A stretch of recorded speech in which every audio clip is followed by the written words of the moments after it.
We're glad that you're here today. We're going to finish out a series with you. If you're watching at home, watching online, thank you for tuning in and being part of what we're doing at Life Church. We started talking about generations, bridging the generation gap a little bit. We have cultural diversity in our churches, but we've also got generational diversity in the churches. So we kind of started the first week on this whole thing talking about the differences in the generations, and that was easy to distinguish, let me say this. And then last week we talked about mentoring a generation to win spiritually. And we want to tell our stories. We need to tell our stories or hear the stories of the next generation, the stories of your difficult times, the stories of your transitions, the stories of raising a family, the stories of how you came to faith, and just what an opportunity it would be. And many of you are already doing this. If you have family together, you've already shared the stories. Your children know your stories. They can probably tell your stories for you. They know when to roll their eyes during the stories because they've heard the stories so many times. But we need to tell our stories so that we can encourage the next generation on in their faith. And today I want to go another direction to mentor a generation to win, not spiritually, but to win financially. Let me make a couple of statements here today that might be a little bit disturbing to you, but it really kind of depends on where you are in life. What if I told you this morning that there is no God? There is no God. The Bible is a farce. Church is a farce. We just make up this whole thing. We just do a show week by week. You know, it's just all about making money for this building and kind of the operations here. And when you're at the end of this life, there is no God. It's just done. It's over. Or what if I said, you have no money? I mean, you can check your bank account right now. Maybe you thought, well, I didn't have any money before I came to church. No, I mean, you have no money. There is no more. You can get on your phone right now. You can go back and check the bank. You can go see what's there. You have no money. And there's no money for you tomorrow. There's no money for you for the rest of the week. You have no money. There's nothing left over. I wonder which of those two statements causes the most angst. And part of it might be where you are in life. If you're younger and you're kind of getting going in life, you're probably more concerned about the money aspect of it because you see a future ahead of you. You see earning potential ahead of you. You see acquisitions that you'd like to have in your life. There are things you want to purchase. There are things that you want to do. And so if you knew that there was no more money, that would cause you a lot of angst. But when you're on your deathbed and you're at the end of life, you really don't care too much about having money. You care about what's on the other side of death, don't you? Because I've been with a lot of people, if they've passed from one life to the next, and I'm there sitting next to them, and they're on their deathbed, I've never seen one person say, Pastor, can you get my wife here to bring the bank book in? I just want to see one more time how much money I have before I die. Nobody ever does that. What they care about is that there's something left for them on the other side. And so it kind of depends on where we are in life, where that whole concept lands. And there's something inside of you and something inside of me when it comes to finances, where there's a battle that's always raging and always going on. And maybe some of you in this room, you've got some years of experience under your belt, and you've kind of navigated through the difficulties and the finances in your life. You've navigated through a lot, the ups and the downs. And I wonder if one generation in this church would have some counsel and some advice to the next generation in this church. Because you've weathered the storms. You've learned some things. There's some principles you've put in place in your life, and you've seen them work for you. And there are those of us, when we're starting out young, we need to hear the story. We need some counsel, we need some wisdom, and we need some advice. Because nothing competes for our hearts more than money. There's nothing that competes for your heart and my heart more than money. And I thought about this a little bit. What is it in my heart that money is competing for? And I think for me, maybe for you, it's peace and contentment. All of us in this room, when we lay our head on the pillow at night, want to have a sense that everything is well and all is okay. That we want to have peace and we want to have contentment. Now, how we get to that place is different for all of us, but for most of us in this room, somewhere along the time, it takes money. It takes money to buy the things that we think will bring us peace and bring us contentment. And isn't it true that when you're thinking so much about what you want to buy, what you want to acquire, what you want to accomplish, what you want to possess, isn't it true that in those moments when you're thinking about all that stuff, there's no peace in your heart, is there? There's no contentment in your heart. What there is a sense of selfishness or greed or angst or turmoil or whatever describes who you are, but there's certainly no peace and no contentment in that moment. And I want to tell you this morning how we can pass from one generation to the next, how we can get to that place of feeling peace and contentment. I would dare say there's a lot of people in this room today, maybe watching at home or watching online, that you've come to the place where you sense contentment and peace, but you still fight the battle to keep it, don't you?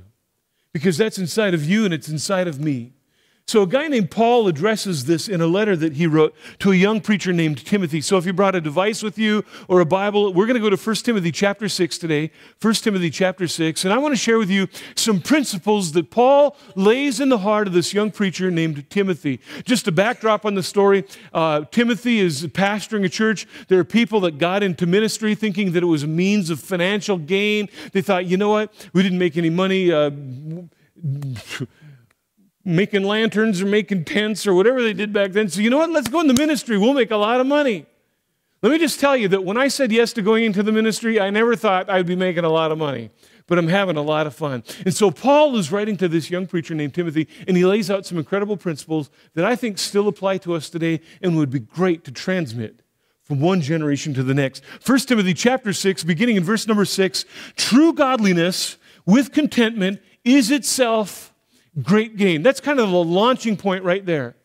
This is where the battle begins for all of us. Now, Paul says there's an order to it. Look, if you start out with godliness, and I think all of us in this room, if you're watching at home, there's a sense inside of you and inside of me that wants to have a godliness. And maybe your definition and my definition of what it is to be godly is very different, but inside of you and inside of me, we want to know that we're right with God, that we're at peace with God. Because maybe at the beginning of life, you're thinking, I'll have fun in life first, then at the end of life, I'll get right with God because I know there must be something on the other side. So you want to keep just enough godliness in your life that you keep things at peace between yourself and Him. Paul says, look, godliness should come first. And if there's a sense of godliness, a connectedness with God, then suddenly your priorities begin to change. And when your priorities begin to change, because God is the source of your provisions, suddenly there's a sense of contentment you never had before. And then suddenly when you realize that you have peace and contentment, it really doesn't matter how much money you have. You realize, I'm rich. I have all that I need. When you realize in that moment that you have all that you need to live, you're wealthy regardless of the amount of money that you have. Unfortunately, the world that we live in says that you need to go about this whole thing the other direction. The first thing, your main ambition in life is great wealth. It's all about acquisitions. It's about power. It's about having money. It's about having possessions. When you get that, then you will be content. And then when you get content, if you have anything left over, maybe you could pitch a few dollars towards the church or towards some charitable organization. And that's kind of the direction that the world that we live in puts all of this. But even if you would talk to rich people, we could define what rich people includes, but you could talk to rich people, they don't necessarily feel rich. George Gallup did a Gallup poll. They polled people and they said, what do you think is a rich person? I mean, just common people like you and me. They said, how much money does a rich person have? And across the board, kind of the consensus was, you're rich if you have $150,000 or you make $150,000 a year or more. Now, if you're in this room and you make $150,000, you don't feel rich, do you? Money Magazine, they also did some research. They said, how much money would you have to have before you felt rich? Like, how much would you have to have in the bank account for you to live on that you felt secure, you didn't need anything else, you were absolutely content, and you felt rich? The answer kind of across the board was $5 million, okay? $5 million. Interestingly enough, though, if you make between $40,000 to $45,000 a year, and that might be a lot of us in this room, $40,000 to $45,000 a year, let me just tell you, by world standards, you're rich because you're in the top 1% of wage earners in the world, not in the United States, in the world, if you make between $40,000 and $45,000 a year. But you don't feel rich, do you? Do you know why? Because wealth is so incredibly elusive. It's just so elusive. And this is why Paul goes after this idea of being content. He kind of builds on it now in verse number 7. I love verse number 7. Let's have fun with this. Verse 7, look, after all, he says, we brought nothing with us when we came into this world, and we can't take anything with us when we leave it. Now, I'm pretty logical when I read that verse. I'm thinking to myself, you know what? When I was in vitro and my mama was pregnant with me, I was really not concerned a whole lot about my stock portfolio. I really wasn't concerned about what kind of car I was going to drive. I don't even remember the whole birthing process. It was a difficult journey. That's all I know. I wasn't too concerned about what I was going to bring into the world. And you know what? When I'm dead, I know that I'm going to leave it all behind. I love it when people say, well, when I die, I'm going to leave. Well, guess what? Everybody leaves everything when they die. I'm not too concerned about that. It's the in-between birth and death. That's where I live. That's where you live. That's where the concern is. So Paul says, look, in verse 8, he says, look, if we have enough food and enough clothing, well, we'll be content with that. Here's the problem. How much is enough? Isn't that true? We don't know how much, because your enough is different than my enough, isn't it? How many of you have enough food at home right now? I would dare say if I went through some of the cupboards in your homes, I would look at the expiration date, and Jimmy Carter was president when you bought that. But you got to have that, because you just never know. I mean, your kids look at your cupboards and go, Mom, Dad, if there was a nuclear holocaust, we're going to eat like kings for years. It'll be old and stale, but we got food to eat, boy, howdy. Some of you, how many clothes do you need? How much is enough on clothes? I know if you're a man or a woman, that's all different, right? But even if you're a man, it doesn't matter. You got clothes in the closet, clothes in the drawer. Come on, in your wildest dreams, it's not going to fit you again, so get over it and get rid of it, right? But you got to have enough, and you just hang on to this. We have more than enough in all of our homes. So verse number 9, Paul says this. Look, you know what happens to people? This is in you and it's in me. Sometimes there's a longing to be rich. And when you do that, you can fall into temptation and get trapped by many foolish and harmful desires that plunge people to ruin and destruction. Now, I'm going to pause right here. Paul's not condemning wealth. It's not wrong, it's not immoral to have resources. But when there's a longing inside, when suddenly all of your ambitions are to get, to have, and to acquire, sometimes we can make compromises we would never otherwise make in order to get that. And all of us in this room, maybe not all of us, and there's many of us in this room, have gotten in those places where we have gotten trapped. It's kind of fun. When Robin and I first got married, we had our married debt, but then we also brought in our single debt. Any couples with me on that whole thing? Like, how many were paying for a TV when you got married? I was.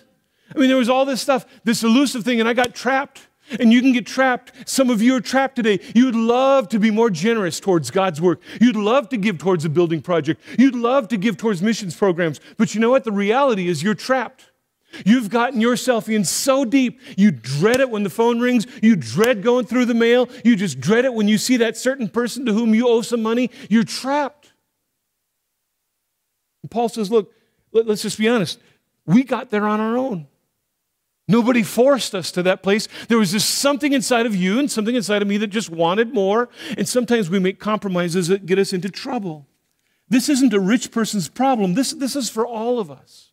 The incredible thing in all of us in this room, none of us in here would consider ourselves rich, but all of us know somebody who's rich, don't we? It's kind of funny that way. We feel so trapped sometimes, and we would love to be more generous, but because we're trapped, we can't be. And so Paul says, look, here's a warning in verse number 10, probably one of the most misquoted verses in the Bible, found in verse number 10. For the love of money. It's not money. He says the love of money, it's a root of all kinds of evil, and some people craving money, well, they've wandered from the true faith, and they've pierced themselves through with many kinds of sorrows. All of us have known somebody who's gotten in way over their head. And he says they wander from the true faith. And do you know what I think the true faith is that he's pressing for his? I think the true faith is this, that our trust, our faith is not in the provisions, it's in the provider. That's true faith. That I know that regardless of how much money I do or do not have, if my trust is in the provider, he's going to see me through every difficult financial circumstance I have in my life. Because after all, it's only money. It's only money. Look at your wife right now and say, honey, it's only money, right? Just try that. It's only money, right? So when you bring home the brand new boat you just spent $35,000 on and she's having a heart attack, you just say, honey, it's only money. And you just say, it's in the past, get over it. So anyway, all right. But you know what we try to do? We try to solve spiritual problems. We try to solve spiritual problems with human resources. And a lot of times, we just want to throw money at it because we think money's going to work. but it never works for us. So in verse number 17, Paul begins with an antidote to all of this when he says, look, Timothy, teach those who are rich in this world not to be proud and not to trust in their money, which is so unreliable. And I want to camp out on that word in just a moment. It's so unreliable. Their trust should be in God, who is so stingy with stuff. They should put their trust in God, who is the cosmic fun sucker. They should put their trust in a God who doesn't want anybody to have any fun. As soon as something looks fun, he just immediately takes away. No, that's not what Paul says. We're supposed to put our trust in God, who richly gives us all that we need for our, say it with me, enjoyment. You know what? If you're a parent in this room, you know what it's like. Isn't it great? Isn't it great when your children are having fun and everybody's getting along really well?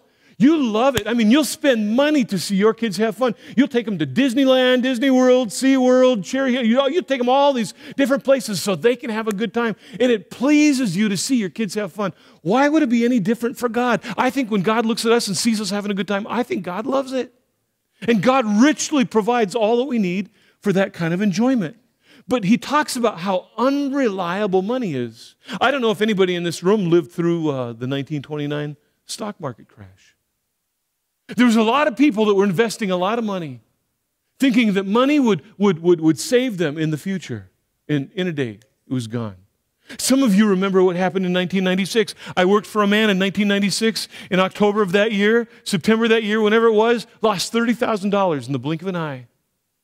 Some of you are still feeling the effects of what happened in our economy here in the United States in 2008, just 8 years ago. Some of you put trust in your money and you lost your wallet. You lost your money. You made an investment and it was gone. In an instant it was gone. You got ripped off. There was somebody that said, hey, you can make this investment, and you thought it was a get-rich-quick scheme. And it was a scheme. And you lost it. So you know how unreliable money can be. And so godliness, I think, church, is just connectedness to God, who richly gives us all that we need for our enjoyment. Verse 18, he says this, tell them to use their money to do good, that they should be rich in good works and generous to those in need, always being ready to share with others. Let's camp out a little bit on this whole share thing. Because you know what? We as adults, we love to talk about sharing, don't we? Especially with kids. You have one toy and 2 kids in the room. You're going to talk about sharing, aren't you? Johnny just got a brand new toy. The neighbor kids come over, and Johnny ain't going to, what do we say to our son? We say, let him play, share, right? But there's such a double standard in this whole thing. We're such hypocrites as adults. Because you know what? What if I came to your house and said, I noticed you just bought yourself a brand new boat, not that dumb Alumacraft out there with a motor that doesn't run on it, and I got to use oars. I'm talking about that boat, the one with the slide on top. Yeah, that boat. Can I borrow that? Drop dead. No. You have a license? No, I'm blind. But let me borrow your boat, right? You know that brand new Chevy Silverado, the extended cab? Yeah, that one. Can I borrow that? No. You know, you guys just see the new iPhone you got, iPhone 7. Do you mind if I borrow that? I'm pretty good with new electronics. I mean, you know. No, you know. We don't want to share because there's something inside of you and inside of me that says, I've got to preserve what I have. Because we think that we are the source of all that we own. Paul says, look, we've got to get beyond that. There's an antidote. And the antidote comes through sharing. And when we start to share, the reason that God asks us to share, and sometimes the reason God gives us more than we need is because there's people in need. And so he asks us to share what we have. Verse 19, he says, when we start sharing, look what happens. When we start to share, they will be storing up treasures as a good foundation for their future so that they can experience true life. See, we're always looking for some kind of a life. We want to manufacture true life. We want to do it through things we can own or possess or ingest. We're looking for true life. And Paul says, look, that's not where true life comes from. It comes by making an investment in the lives of other people. And he talks about having this foundation for a future. Is it a future like when we die and get to heaven? Maybe. Is it about the future that we're going to have tomorrow? Maybe. But I think the firm foundation that Paul's talking about is a foundation of security that I can have when I know that I can trust God in every circumstance. There's a foundation there that is immovable. I just know that I know that God has my back. I just know that he's going to take care of me. When the future fails, I know that God won't fail because He's got me there in that place. It's a foundation of security. And isn't that what you and I are all looking for? A foundation of security and contentedness. But I also know the battle that wages on the inside of me. Jesus said, look, wherever your treasure is, your heart just naturally follows. So how do I get my treasure in the right spot so that my heart gets to the right place? Because I know the tendency in you and in me to just go where I want to go, to be selfish, to be greedy. Robin and I talked to somebody who's a Christ follower. They love the Lord. Their life is dedicated to God. And they came right out at the table and said, I admit, I struggle with being greedy. That was a huge revelation. I don't hear that very often. And they said, the only way I can fight that battle is by continuing to give to what God is doing in the church. That's the antidote to fight the greed that I feel in my heart. It says something about a person's character when they can just reveal so much in the truth. I just wonder, what would one generation want to say to the next generation about handling finances and about financial ups and downs?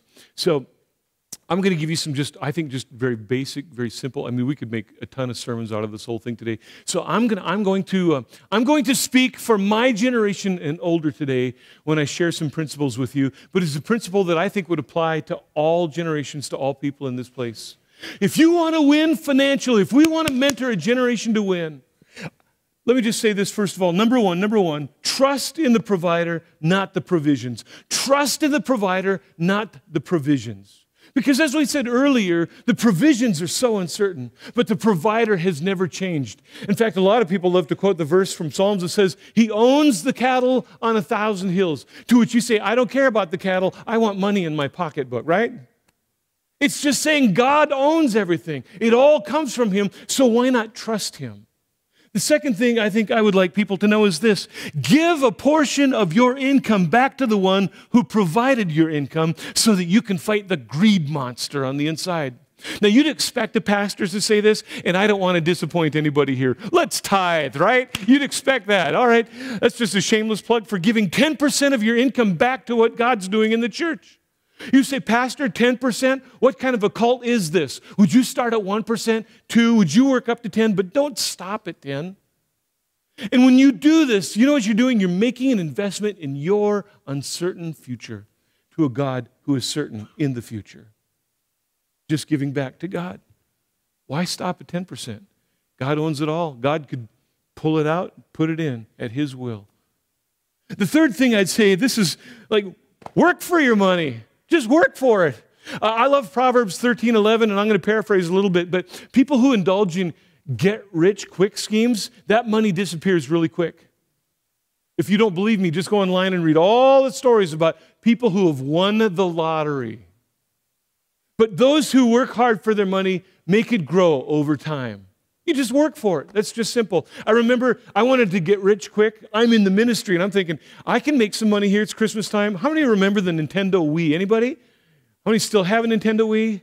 How many have no clue what a Nintendo Wii is? And then there was this board that you could stand on this board. And this board, I don't know if it was for exercises, ski. I don't know what the whole board was about. I just know it was a hot commodity one Christmas a long, long time ago. And so I thought, I'm going to make some money off of this thing because they were just going like hotcakes on eBay. People were paying astronomical amounts for these things on eBay. So I found one at Kmart in Bismarck, and I'm thinking, I'm gonna be rich. And so I bought the Wii, and I got the board, and I bundled them together, and I put them on eBay. And you know, if you've ever sold anything on eBay, I'm just watching the bids, and in your mind, you're going, ching, ching, ching, ching. Honey, we're going to Jamaica on vacation. I mean, just the whole thing. We're just going to have this great time. And when it sold, I think I lost $15.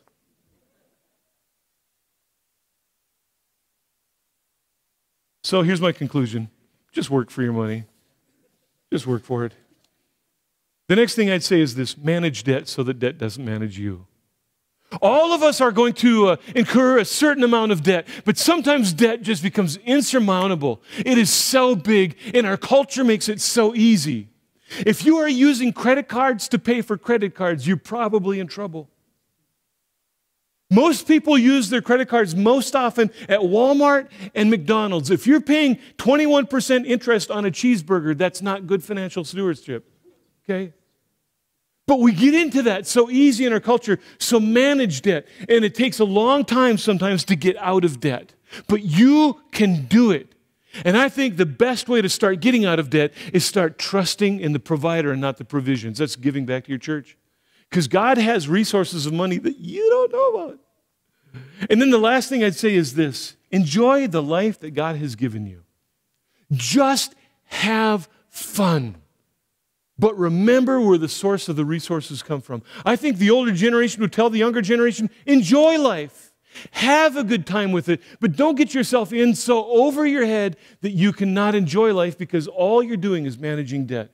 There's this amazing cycle that all of us go through in life. Paul talks about it. We didn't bring anything into the world. We don't take anything out of the world. Isn't it true that when you entered into the world, all you had was nothing? All you owned was the beller that came out of your belly. That's all that you owned.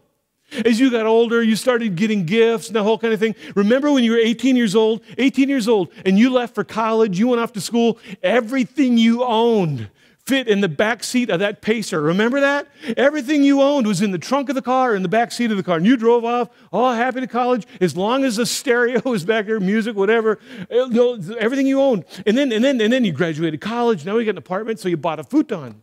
That was your first furniture. I got a futon. You felt pretty good about that futon, you know? And you started adding a couple of other things in there, an entertainment stand. You got the TV on the entertainment stand, that kind of thing. And then you fell in love. You fell in love.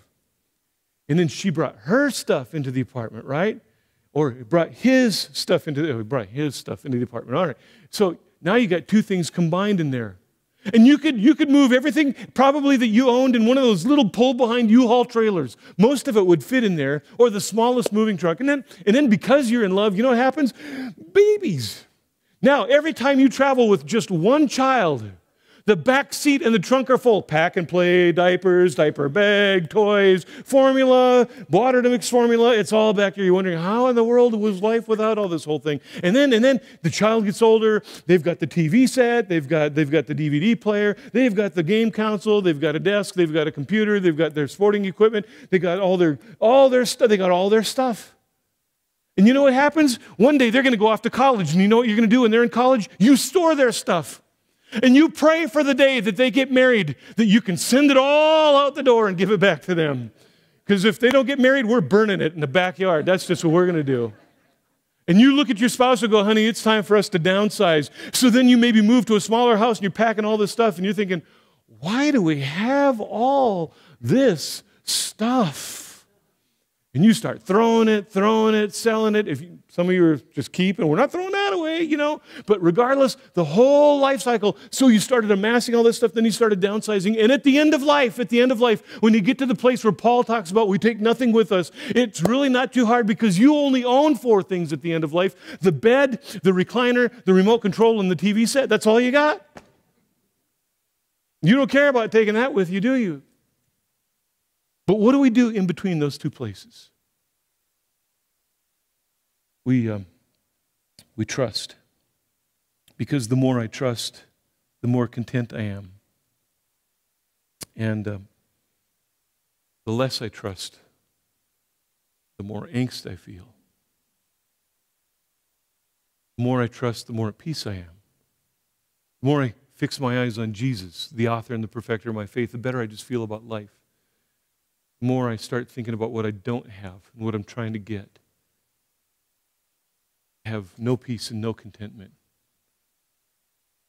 And we live in a world where people are looking for that peace and that contentment. With a relationship, with substances, with hobbies, with whatever in life. And at the end of the day, they're still not content. And I think there's a generation here that would say, you know what, when you're at the end of life, all that really matters is your relationship with God, your trust in Him, and that you're at peace with the people around you in your life. That's what really matters the most. And if there's one thing one generation could pass on to the next to help them win financially, to mentor a generation to win financially, is you just know that you trust God through every circumstance because it's going to be okay. My grandparents came through the Great Depression. My parents came through World War II. They came through very lean times. Looking back in life, they would tell you it's going to be okay if you trust the provider and not the provisions.